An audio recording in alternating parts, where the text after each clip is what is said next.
Happy 30th birthday to the SMI.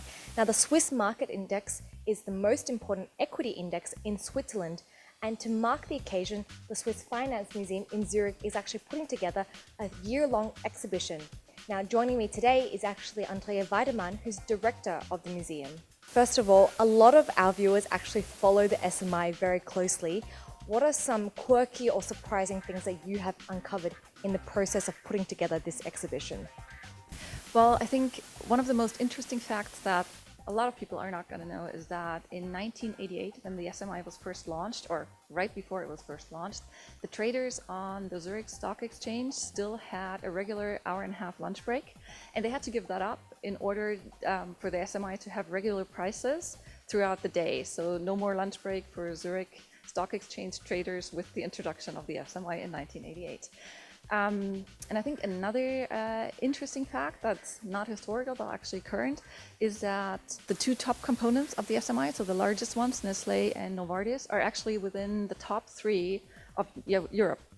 Now, what is the actual point of putting together an exhibition like this? Is it only for finance enthusiasts?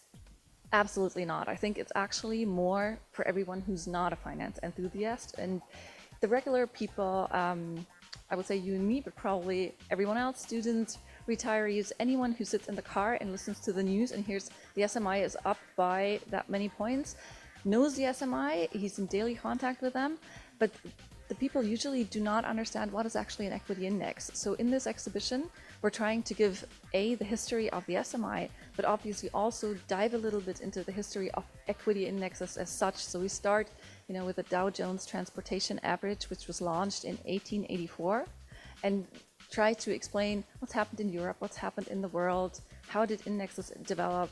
Today we're at over 3 million equity indices worldwide, so that's a huge development. And so what is one of the must-see elements here today? I would say do not miss out on the historical certificate of Swissair.